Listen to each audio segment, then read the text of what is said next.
Bienvenue sur notre chaîne. N'oubliez pas de vous abonner pour ne pas manquer les nouvelles vidéos. Bon visionnage. Lorsque ma femme entra dans le salon ce soir-là, il y avait un ressort dans son pas que je n'avais pas vu depuis des semaines.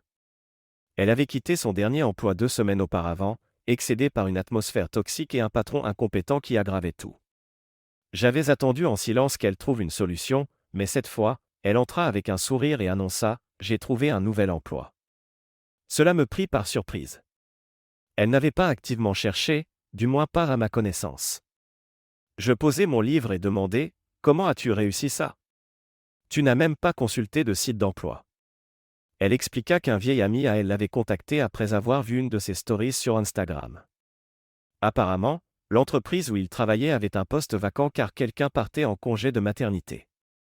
Il a pensé à moi et a proposé de m'aider, dit-elle nonchalamment, comme si ce genre de choses arrivait tous les jours. Je n'étais pas totalement convaincu par l'idée que des emplois tombent du ciel grâce aux réseaux sociaux, mais je gardais mon scepticisme pour moi pour l'instant. Alors, quand commences-tu ? Demandai-je. Pas si vite, répondit-elle en s'asseyant en face de moi. D'abord, je dois le rencontrer pour discuter des détails. C'est plus une réunion informelle qu'autre chose. J'acquiesçai, attendant qu'elle continue. Mais j'aurai besoin de ton aide pour quelque chose, ajouta-t-elle. Cela attira mon attention. Comment suis-je censé aider, exactement ? Demandai-je, déjà en train de calculer ce que cela pourrait impliquer. Elle sourit et dit : j'ai besoin que tu choisisses le meilleur endroit pour notre rencontre. Un endroit impressionnant, tu sais, un lieu qui montre qu'on n'est pas des gens ordinaires. Je haussai un sourcil. Je ne comprenais pas pourquoi cette réunion nécessitait autant de mise en scène, mais je ne discutais pas, d'accord, dis-je en me calant dans mon fauteuil. Je vais choisir un endroit qui ne laisse aucun doute. Je passai un peu de temps à y réfléchir, parcourant mentalement une liste de restaurants que nous avions visités au fil des ans. Il y avait beaucoup d'options correctes, mais je voulais quelque chose qui fasse impression. Après quelques délibérations, je me décidai pour l'un des endroits les plus chics du centre-ville. Ce n'était pas un lieu où nous allions souvent trop cher pour des sorties ordinaires, mais ça correspondait parfaitement à ce qu'elle voulait. Quand je lui parlais de mon choix, elle parut satisfaite. « C'est parfait, » dit-elle. Elle appela son ami sur le champ, mettant les choses en route. Je l'écoutai confirmer les détails, son ton joyeux et confiant.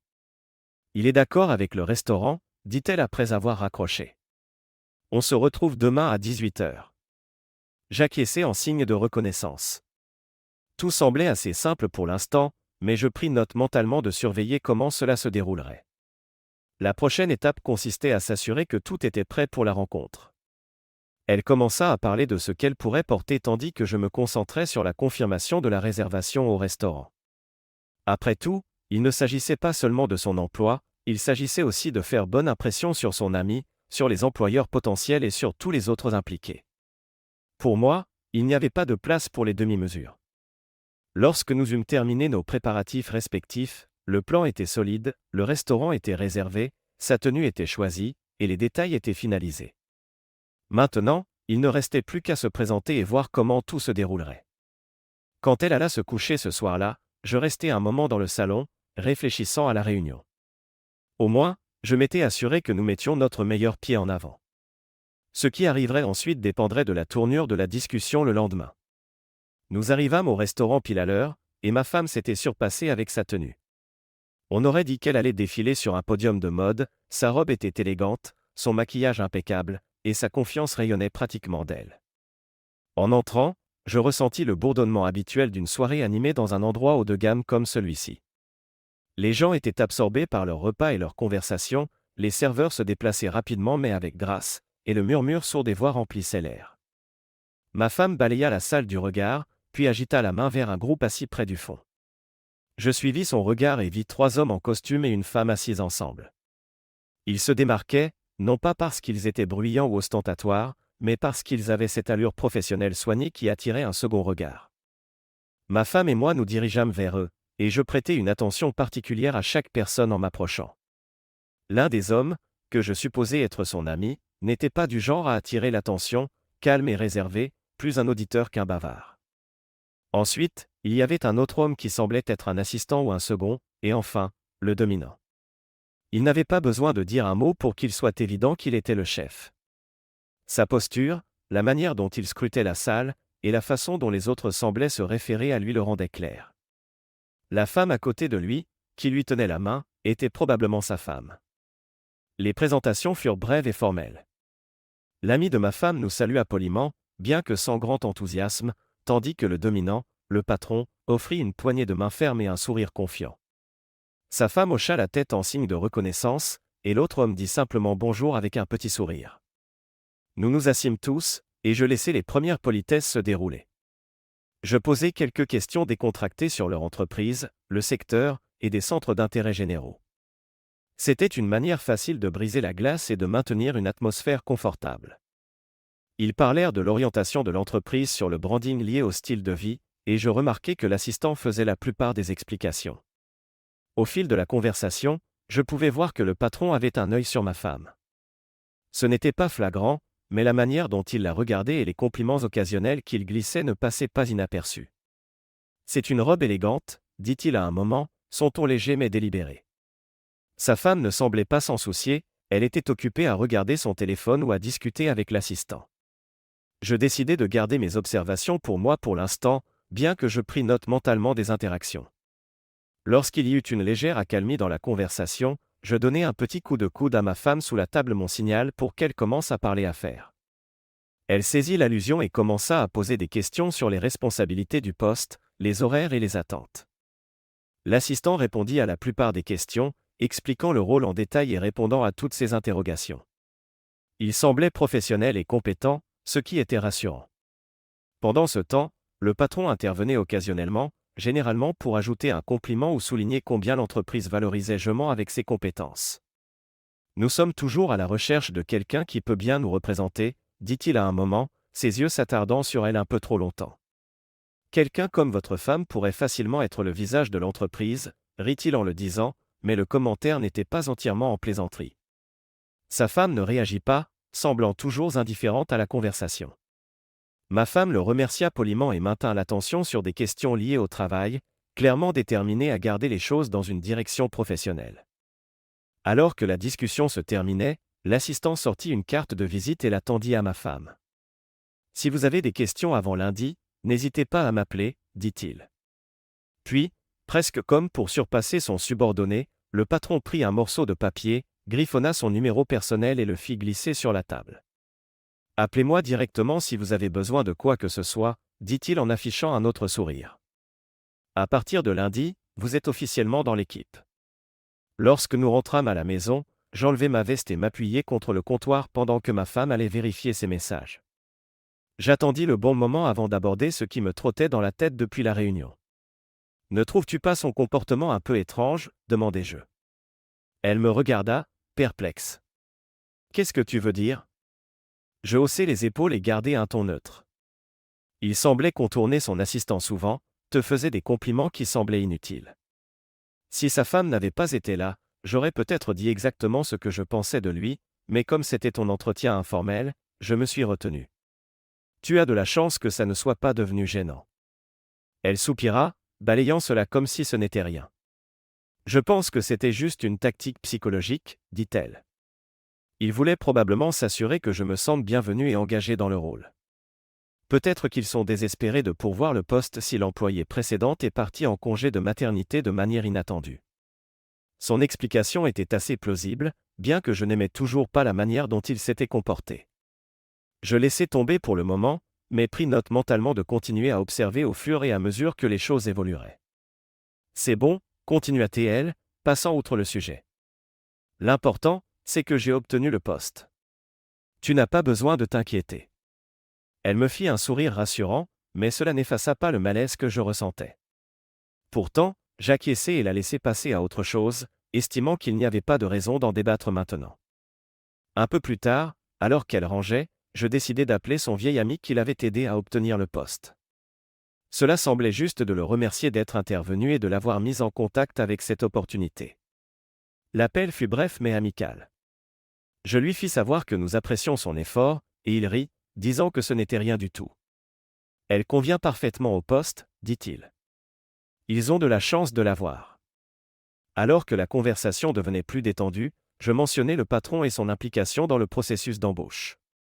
Tu travailles là-bas depuis un moment, non ? Demandai-je. Comment est-il ? L'ami hésita une seconde avant de répondre. Il est impliqué, dit-il diplomatiquement. Il s'intéresse beaucoup à ses employés, aime être dans les détails. Ce n'était pas exactement rassurant, mais je n'insistai pas davantage. Il continua et mentionna quelque chose qui attira mon attention. S'il y a un inconvénient au boulot, ce sont les fréquents voyages d'affaires. Le patron aime envoyer les gens en mission, et il les accompagne souvent. Ça fait partie de son approche impliquée, je suppose, mais ouais, tu pourrais te retrouver à manquer ta femme de temps en temps. Ce dernier commentaire resta dans mon esprit même après que nous ayons dit au revoir et mis fin à l'appel. Je m'assis et réfléchis à ce qu'il avait dit. Les voyages fréquents n'étaient pas inhabituels pour certains emplois, mais l'idée que son patron les accompagne ne me plaisait pas. Pourtant, je ne pouvais pas faire grand-chose pour l'instant. Le poste était à elle, et je devrais voir comment les choses se dérouleraient. Pour le moment, je laissais cela de côté, décidé à garder un œil sur la situation au fur et à mesure qu'elle évoluerait. La soirée se termina sans incident après cela. Ma femme était de bonne humeur, et je ne voulais pas gâcher son enthousiasme en m'attardant sur mes préoccupations. Mais au fond de moi, je savais que je surveillerais de près comment les choses progresseraient dans son nouvel emploi. S'il y avait des signaux d'alarme, j'avais l'intention de les repérer tôt. Lorsque ma femme rentra à la maison après son premier jour dans son nouvel emploi, elle semblait en grande forme. Elle posa son sac près de la porte, enleva ses chaussures et se dirigea directement vers la cuisine pour prendre un verre d'eau. « L'équipe est incroyable », commença-t-elle, sa voix pleine d'enthousiasme. « J'ai déjà fait 2 nouvelles amies. On a même prévu d'aller prendre un café après le travail demain. » Elle fit une pause, prenant une gorgée d'eau avant de continuer. Je m'appuyais dans mon fauteuil et écoutais tandis qu'elle racontait à quel point tout le monde était accueillant et comment la journée avait dépassé ses attentes. Son énergie était contagieuse, mais je restais réservé, voulant tout entendre avant de réagir. Alors qu'elle s'installait dans le fauteuil en face de moi, elle ajouta : « Tu ne devineras jamais ce qui s'est passé. Le patron a passé toute la journée à me former personnellement. » Cela attira mon attention. « Toute la journée ?» demandai-je, haussant un sourcil. « Est-ce normal ?» Elle haussa les épaules, toujours souriante. Je pensais que oui, mais quand j'en ai parlé aux filles, elles ont dit qu'ils n'avaient jamais fait ça avec personne d'autre. Elles ont même plaisanté en disant qu'ils pourraient avoir un petit faible pour moi. Son ton était léger, mais je ne partageais pas son amusement. L'idée que son patron lui accorde un traitement spécial ne me plaisait pas. Je posai mon verre et la regardai dans les yeux. « Il est marié », dis-je fermement. « Et tu te rends compte que s'il dépasse les bornes, je m'assurerai qu'il le regrette. Tu ne travailleras pas là-bas si les choses deviennent inappropriées. » Mon ton était sérieux, mais je ne criais pas ni ne surréagissais. Je voulais que ma position soit claire sans que cela ne tourne en dispute. Elle soupira et se cala dans son siège, visiblement peu ravie de ma réaction. « Je viens à peine de commencer, » dit-elle. « Pouvons-nous ne pas tirer de conclusions hâtives ? J'essaie juste de m'installer. » « Je ne tire pas de conclusions hâtives, » répondis-je. « Je rends juste ma position claire. S'il te prête déjà autant d'attention, je vais garder un œil là-dessus, c'est tout. » Elle leva les yeux au ciel mais n'argumenta pas davantage. Elle me connaissait assez bien pour savoir que je n'étais pas du genre à laisser passer les choses si elles semblaient suspectes. Pourtant, je voyais qu'elle ne voulait pas que cette conversation éclipse son excitation pour le nouvel emploi. « De toute façon, » dit-elle, changeant de sujet, « j'ai pensé à essayer de mieux connaître sa femme. C'est un peu étrange qu'elle travaille à nos côtés au lieu d'occuper un poste plus élevé. On pourrait penser qu'elle aurait un rôle de direction vu qu'elle est mariée au patron. » Son observation était intéressante, et je devais admettre que je m'étais posé la même question. Peut-être qu'elle préfère garder les choses professionnelles, dis-je, bien que je n'étais pas entièrement convaincu. Ou peut-être qu'il ne croit pas au favoritisme, ajouta-t-elle. Si c'est le cas, je le respecte pour ça. J'acquiesçai, concédant ce point. C'est probablement la seule chose que j'aime chez lui jusqu'à présent, dis-je. Au moins, il ne met pas sa femme dans une position qu'elle ne mérite pas. Mais gardons un œil sur les choses, d'accord ? Elle acquiesça légèrement, et la conversation passa à des sujets plus légers alors que nous poursuivions la soirée. Pourtant, au fond de moi, je ne pouvais pas me débarrasser du sentiment que le comportement de son patron méritait une attention accrue. Le lendemain soir, je fus surpris d'entendre la porte d'entrée s'ouvrir et le son de ma femme discutant avec quelqu'un d'autre. Elle entra, cette fois pas seule, mais avec la femme du patron. Elle semblait de bonne humeur, riant en portant une bouteille de vin jusqu'à la cuisine. Elle voulait passer, dit ma femme en me regardant avec un sourire. Je hochai poliment la tête et observai pendant qu'elle se versait des verres et s'installait dans le salon. Elles discutèrent ensemble, abordant diverses choses, la vie, le travail, et des anecdotes sur leur famille.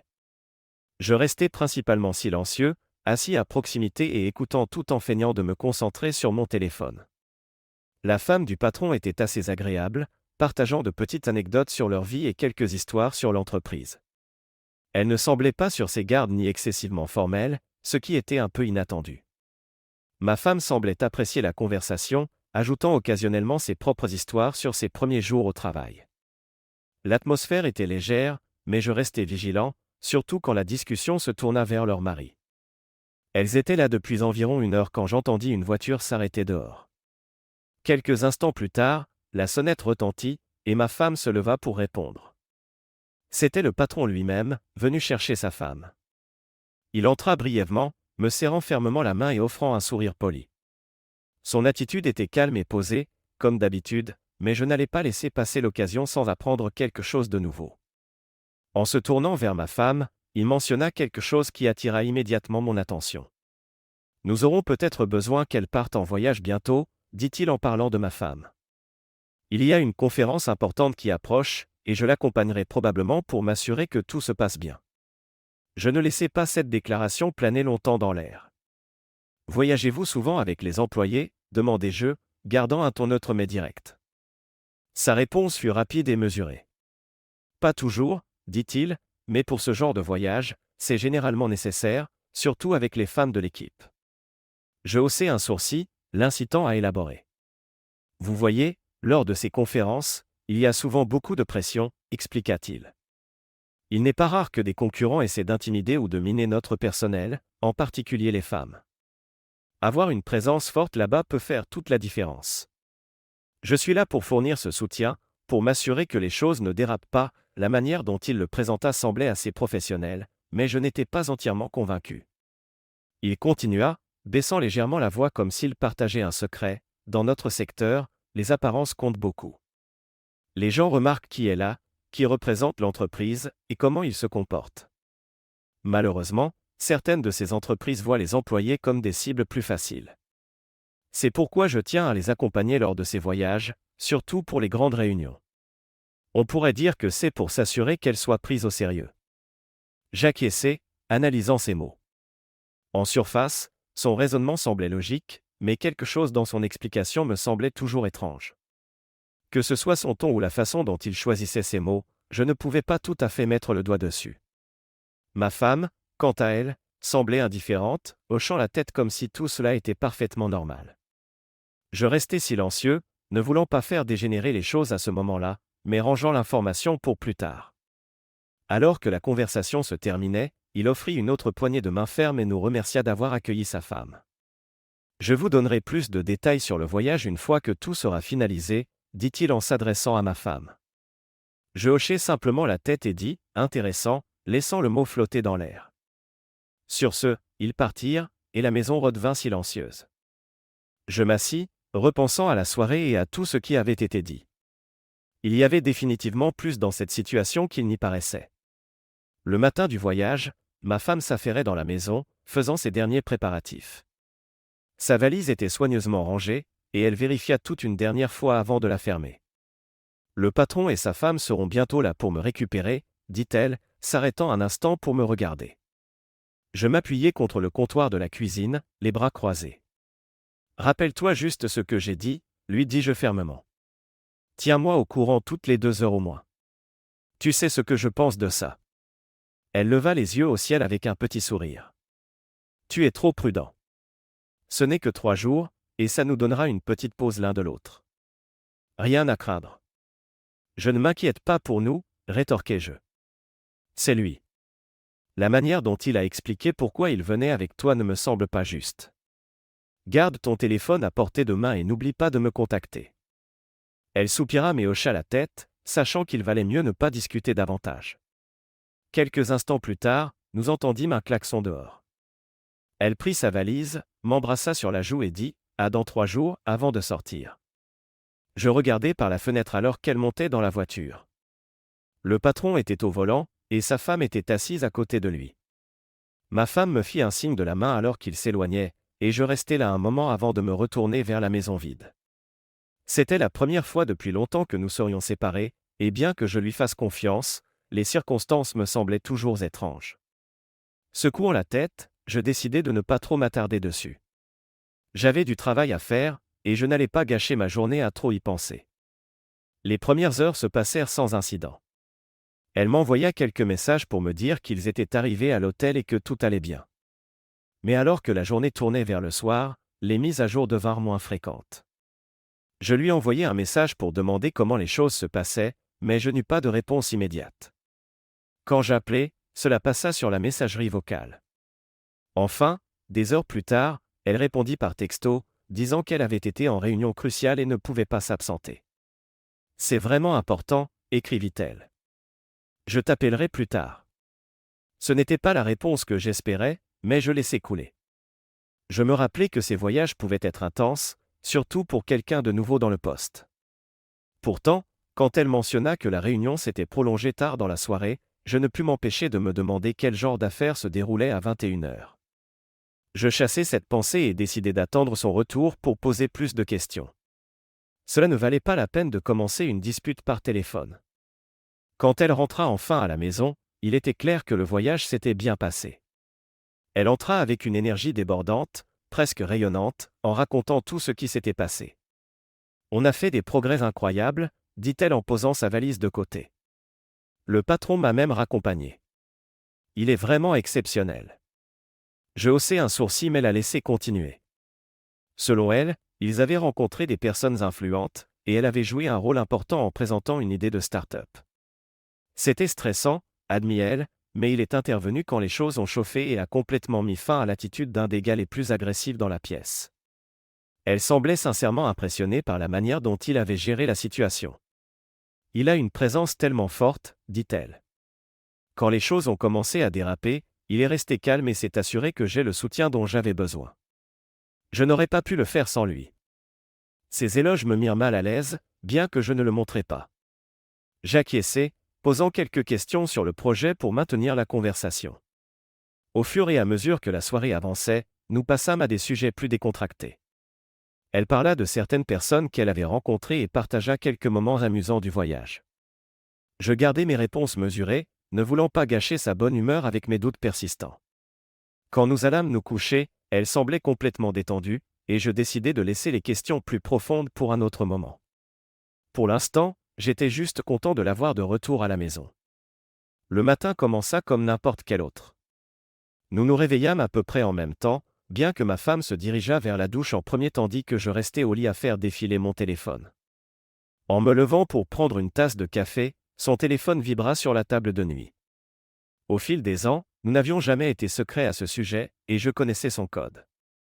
Curieux, je le pris, pensant que ce pourrait être un message d'un de ses nouveaux amis du travail.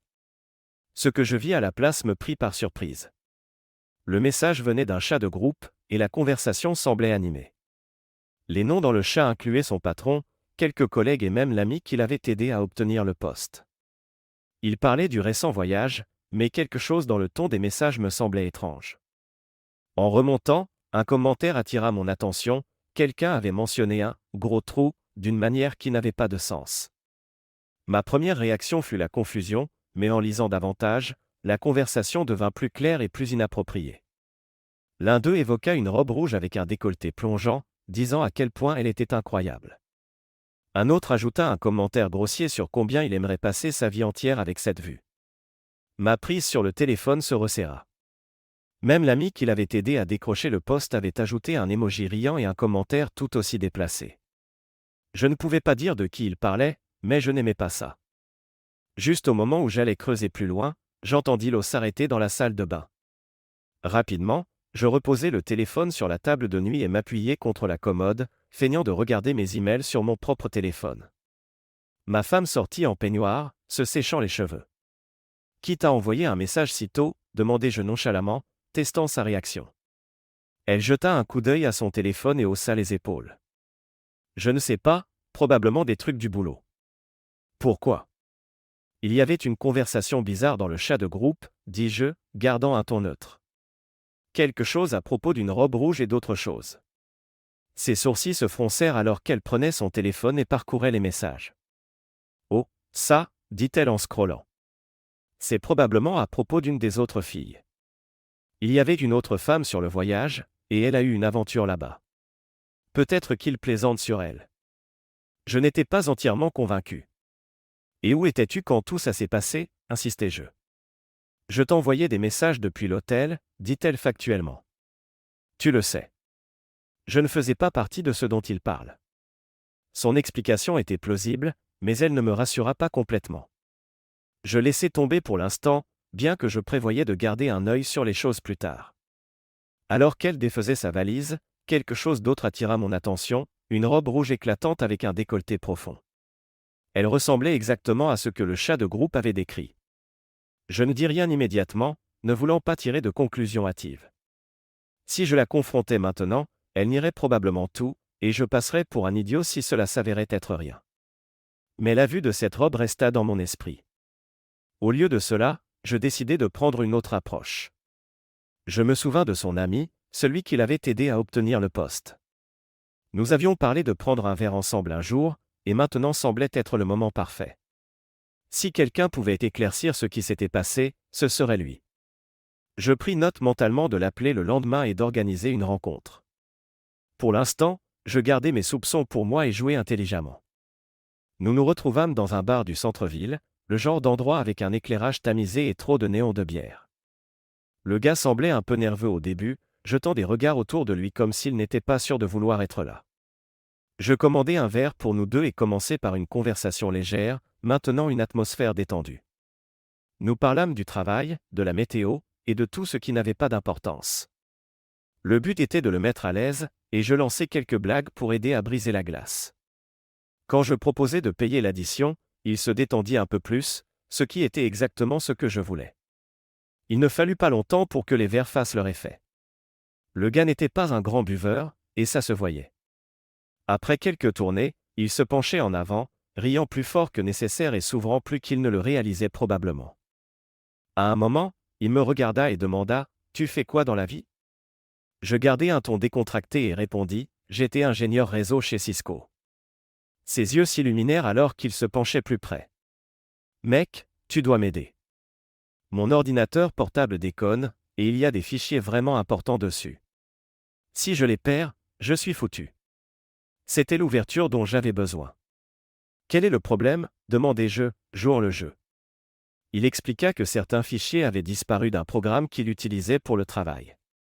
Cela ressemblait à une simple erreur d'utilisateur, mais je ne le laissai pas paraître. Au lieu de cela, je vis une opportunité de creuser plus loin. Il faudrait que je jette un œil pour être sûr, dis-je. Pourquoi ne pas aller chez toi ? J'ai le temps, et c'est plus facile de régler ce genre de choses sur place. Il hésita un instant, mais finit par accepter, trop éméché pour y réfléchir. Chez lui, je démarrai son ordinateur portable et commençai à fouiller. Comme prévu, les fichiers manquants étaient dans la corbeille. Il avait dû les déplacer là par erreur et oublier. Je les restaurai en quelques clics, mais ne dis rien tout de suite. À la place, je me tournai vers lui et demandai, « Au fait, de qui parliez-vous dans ce chat ? Celui à propos du gros trou ou je ne sais quoi. » Son visage devint pâle, et il commença immédiatement à bégayer. « Oh, ça, c'est juste des blagues de bureau, » dit-il en balayant l'air. « Tu sais comment sont les gens, ce n'est pas sérieux. » Je n'y crus pas, « Allez, » dis-je en m'appuyant dans la chaise. « Tu vas devoir faire mieux que ça. Si tu ne me dis pas la vérité, je supprime ces fichiers définitivement. Pas de sauvegarde, pas de récupération. À toi de choisir. » Il se figea, le teint blême. « Tu ne ferais pas ça, » dit-il faiblement. Je haussai un sourcil et fis planer le curseur sur le bouton supprimer. « Et c'est moi, » répondis-je. Il craqua immédiatement. « D'accord, dit-il en levant les mains. C'était ta femme. Le patron, il a cette manie de cibler les employés pendant les voyages. Sa femme ne sait rien, et il invente des histoires sur le fait d'être protecteur et soutenant, mais la vérité, c'est qu'il, eh bien, tu vois le tableau. Ce n'était pas tout. Il continua à expliquer que le patron gardait des vidéos de ses voyages dans un cloud privé. Il récompense même les gens avec un accès aux vidéos, ajouta-t-il, sa voix à peine audible. C'est tordu, mais personne ne dit rien parce qu'ils ne veulent pas perdre leur boulot. Ma mâchoire se serra, mais je gardai mon calme. Où puis-je trouver ces vidéos ? Demandai-je. Il hésita encore, mais finit par me donner un lien vers le stockage cloud. Je restaurai les fichiers sur son ordinateur portable, me levai et me penchai vers lui. Si tu dis un mot de ça à qui que ce soit, dis-je calmement, je reviendrai ici et m'assurerai que tu le regrettes. Ton ordinateur portable, disparut. Ta réputation, foutue. Compris. Il hocha rapidement la tête, trop effrayé pour discuter. Je quittai son appartement sans un mot de plus, mon esprit déjà concentré sur les prochaines étapes. Quand je rentrai à la maison, je fis un effort conscient pour paraître calme et posé. Ma femme m'accueillit à la porte avec son habituelle bonne humeur, et je répondis de même, ne laissant aucune trace de tension dans ma voix. Elle demanda comment s'était passée la rencontre, et je haussai les épaules nonchalamment. C'était bien, dis-je. On a pris quelques verres, parlé du boulot, rien de spécial. À l'intérieur, mon esprit bouillonnait, mais je savais qu'il valait mieux ne pas le montrer. Je devais gérer cela avec précaution. Plus tard dans la soirée, quand elle était occupée dans une autre pièce, j'ouvris mon ordinateur portable et commençai à télécharger les vidéos depuis le lien que son collègue m'avait donné. Chaque fichier confirmait ce que je craignais, les soi-disant voyages impliqués du patron n'étaient qu'une couverture pour son comportement prédateur. En regardant, la colère bouillait sous la surface, mais je me forçais à rester concentré. Il ne s'agissait pas seulement de moi, il s'agissait d'exposer la vérité d'une manière qui ne pourrait pas être ignorée. Alors que je finissais de télécharger les fichiers, ma femme revint dans la pièce, interrompant mes pensées. Elle demanda, « Alors, comment ça s'est passé avec ce gars ? As-tu appris quelque chose d'intéressant ?» Je fis une pause un instant, puis décidai d'utiliser l'opportunité pour avancer mon plan. « Ça s'est super bien passé, » dis-je avec un petit sourire. En fait, il a mentionné quelque chose qui m'a donné une idée. Aurais-tu le numéro de la femme du patron ? Il pensait organiser un cadeau surprise pour le patron et voulait lui demander conseil. Elle inclina la tête, réfléchissant à ma demande. C'est intéressant, dit-elle, mais je suppose que ça fait sens. Elle sait définitivement ce qu'il aime. Attends, je vais le chercher. Je la regardai récupérer son téléphone, faire défiler ses contacts, et un instant plus tard, elle lut le numéro à voix haute. Je le notai rapidement. Voilà, dit-elle. Si c'est pour quelque chose de sympa comme ça, je suis heureuse d'aider. Je la remerciai et rangeai la note, prenant mentalement note d'agir dès que possible. Plus tard, je sortis pour fumer, utilisant ce temps pour rassembler mes pensées. Avec le numéro de la femme du patron en main, je le composai et attendis pendant que la ligne sonnait. Quand elle répondit, son ton était prudent, comme si elle ne recevait pas souvent des appels inattendus. « Allô, qui est-ce » demanda-t-elle. « C'est le mari d'une des employées de votre mari » commençai-je, gardant un ton stable. « Je suis désolé de vous contacter comme ça, mais c'est à propos de quelque chose d'important. Cela concerne votre mari et ma femme, et j'ai besoin de vous en parler en privé. Gardez cela entre nous pour l'instant, s'il vous plaît. » Il y eut une pause à l'autre bout de la ligne, et je pouvais sentir qu'elle essayait de comprendre ce que je venais de dire. « Pourquoi devrais-je garder ça secret » demanda-t-elle, sa voix teintée de suspicion. « Que se passe-t-il » Je pris une profonde inspiration et répondis, « C'est sensible, et c'est quelque chose que vous voudrez entendre directement de moi. Je promets de tout expliquer. Pouvons-nous nous rencontrer demain, dans un endroit discret ? Un café près de chez moi, peut-être ? » Elle hésita à nouveau, pesant clairement ses options. Enfin, elle laissa échapper un soupir. « D'accord, » dit-elle. « Demain, dans un café près de chez vous. Donnez-moi l'adresse, et je serai là. » Mais ça a intérêt à ne pas être une sorte de piège. Je la rassurai que ce n'en était pas un et lui donnai les détails. En raccrochant, je ressentis un mélange de soulagement et de détermination. La prochaine étape était fixée, et maintenant, il ne restait plus qu'à aller jusqu'au bout.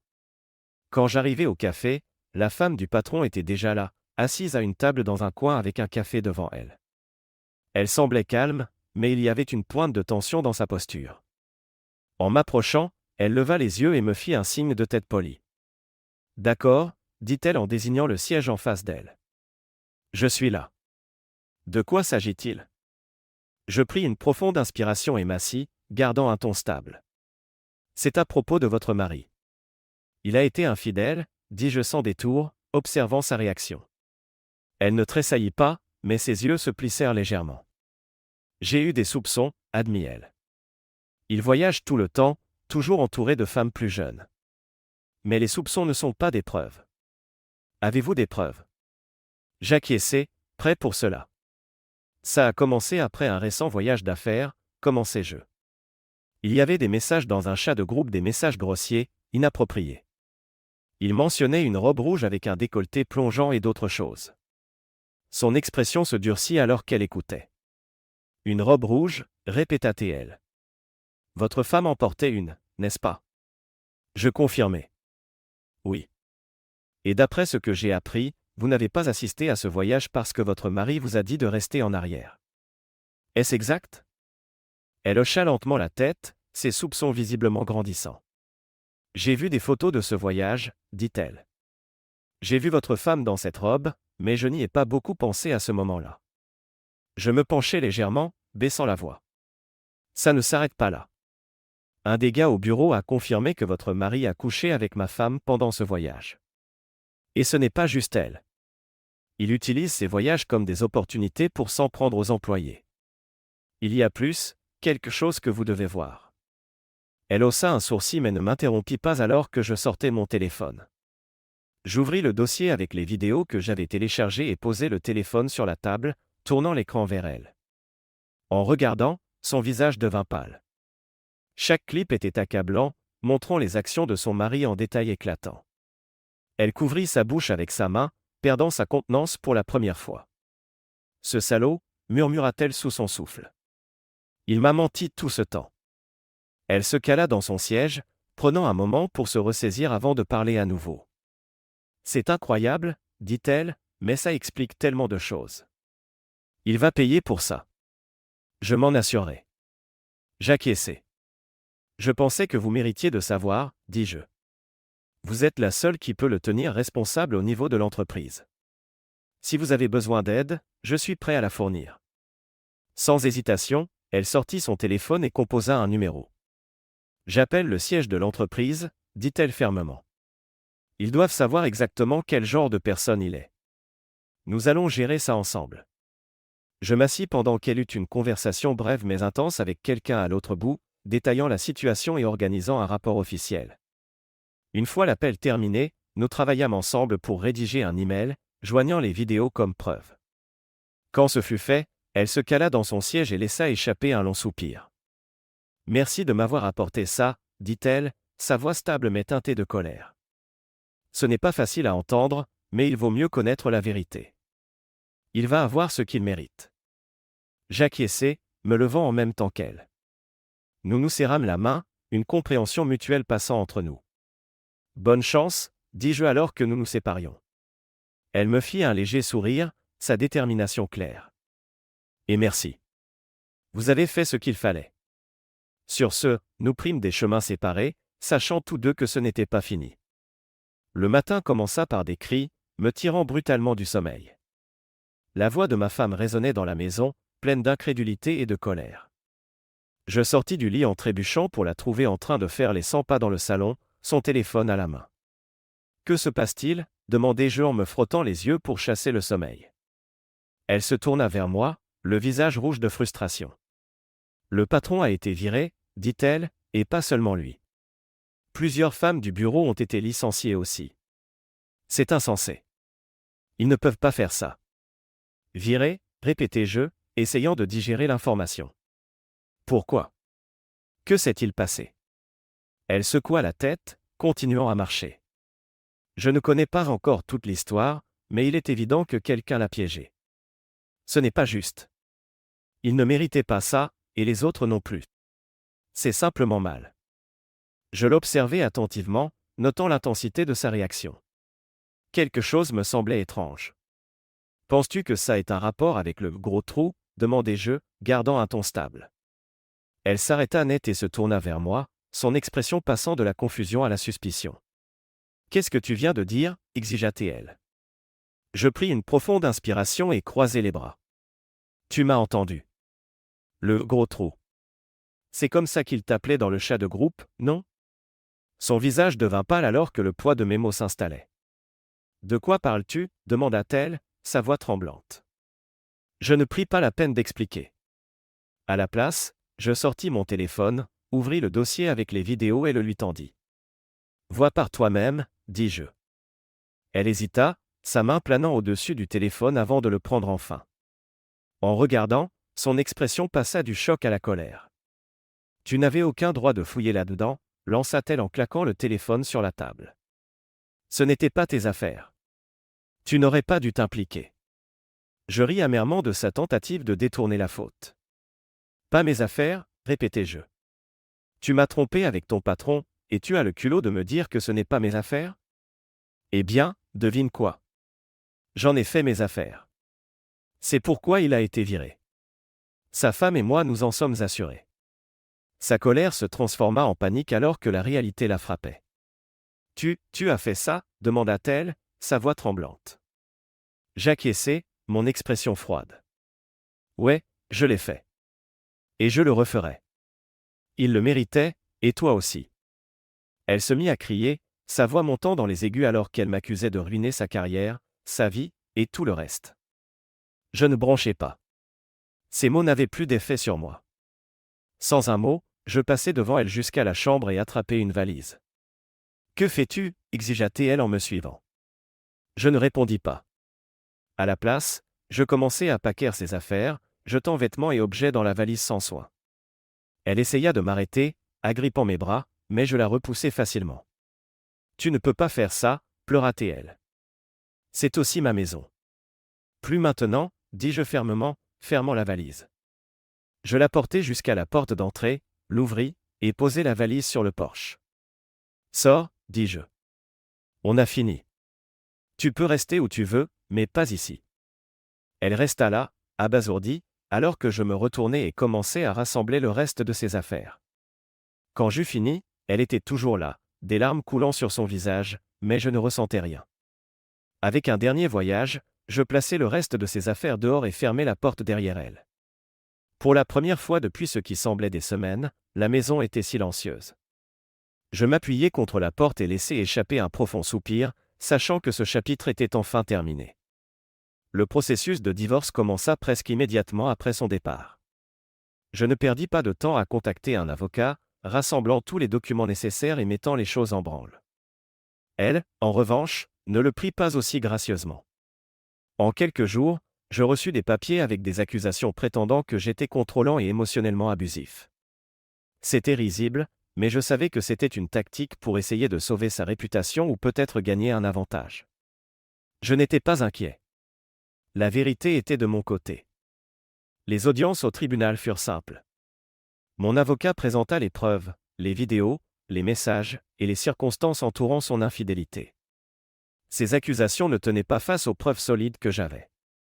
Elle essaya de jouer la victime, versant des larmes et inventant des histoires, mais le juge ne fut pas influencé. Il devint clair pour tous dans la salle que ces revendications étaient sans fondement. Le jugement fut rendu rapidement en ma faveur, et je sortis de ce tribunal avec un sentiment de clôture. Une fois le divorce finalisé, je décidai qu'il était temps pour un nouveau départ. Je vendis la maison que nous avions partagée et trouvai un nouvel endroit loin des souvenirs de notre temps ensemble. La nouvelle maison n'était pas extravagante, mais elle était à moi un symbole de mon indépendance et une ardoise propre. Déménager fut cathartique. Chaque meuble que je choisissais et chaque boîte que je déballais me donnait l'impression de reprendre ma vie, pas à pas. La vie s'installa dans une routine paisible. Je me concentrais sur le travail, les hobbies, et la reconnexion avec des amis négligés pendant les années tumultueuses de mon mariage. Le calme était bienvenu, un contraste frappant avec le chaos qu'elle avait apporté dans ma vie. Pour la première fois depuis longtemps, je me sentais moi-même à nouveau. Les cicatrices étaient là, mais elles ne faisaient plus mal. Elles étaient des rappels des leçons apprises et de la force acquise. Puis, un soir, Des mois après que tout se fut calmé, on frappa à la porte.